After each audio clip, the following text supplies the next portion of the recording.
What's up, folks? How we doing? Thanks for checking out the video. In this one, we're talking about Japanese maples. I've got a bunch of them. Most of these came from MrMaple.com. That's who I prefer to buy my maples from, and they're awesome. They've got a bunch of different cultivars, so check them out.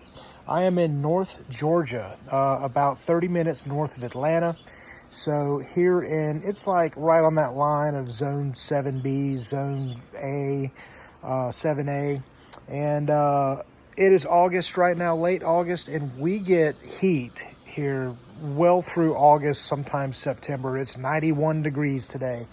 And so I want to talk a little bit about how my Japanese maples have done over the summer, maybe some advice to those who are keeping them in pots or containers, some things that I've kind of found that work for me.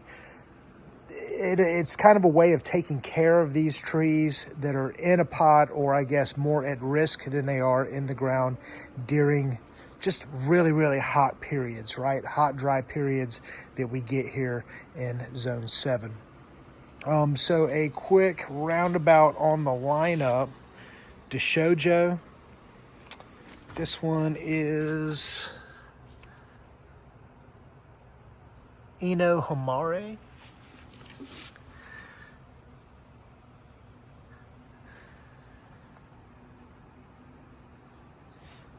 I forget which one this one is, but it is a Dissectum, and it has lost a bunch of leaves because of the heat. Oh, there we go. There we go. Au Jutan. This is the Orange Dream. This one is Nebula.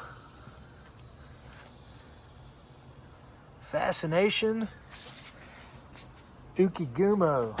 And I've got another Ukigumo around here. I think I moved it. But, all right, guys. So let's talk about these. When you keep a Japanese maple in a container such as these are all ceramic containers. I've got a few that are in plastic containers, and you can container these trees. No problem. The only issue that you're going to run into is that if they're sitting out in the sun, these things will heat up. They'll get hot to the touch, and when that happens, it evaporates all the water out of your pots. So you may have to water a Japanese maple in a container more often than you would if it is in the ground. Plus, if a Japanese maple is in the ground, that ground is going to stay a lot cooler under the heat of the sun, right? So it's going to take care of those roots. It's not going to allow the water to evaporate quite as bad as it would if it's in a container like this.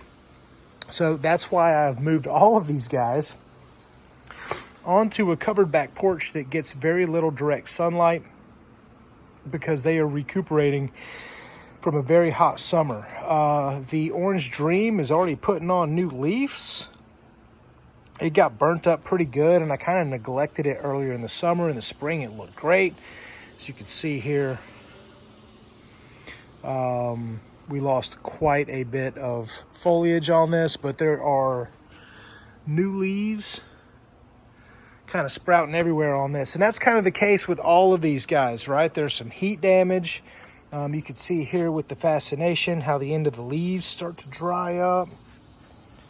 And it's pretty much the same across the whole plant. Ukigumo's not so bad. It got eaten up by a few insects, but nothing too bad. Nebula also got some insect damage, but is doing pretty good. It's been on the porch all summer, and it has gotten some direct sunlight, in which case the leaves burnt up, shriveled up. Au Jutan got burnt up pretty good. I left this guy out in the middle of the yard for a while, and it did very, very well with the heat. And then one day, leaves curled up, dropped all its leaves, and I moved it into the shade. Now it is putting on new leaves just fine here in the shade. It gets very, very little direct sunlight here, but these trees will do fine in indirect sunlight. You don't have to worry about them like a fruit tree or a tomato or a pepper, where you're trying to get that sunlight to maximize your fruit yield. These are slow growing trees, right? Just a little bit of heat damage here. You can see where the leaves have fallen off of these stems, but again, they're starting to kind of regenerate.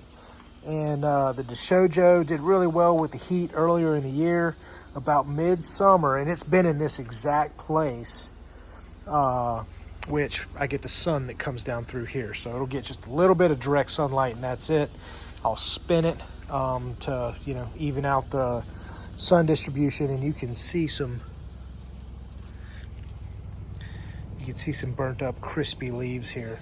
But the tree is just fine. You can see the places where the leaves have dropped. They're already starting to kind of spit out and form some new leaves. And yeah, so that's one thing I wanted to say, is that containers, when you use containers of Japanese maples, they will dry out. And if you leave them out in the sun, the containers heat up, and that will increase that dry out effect, right? So if you want your Japanese maples to, you know, look lush all through the year, just hide them from the sun, right? Put them on a covered back porch. Put them on the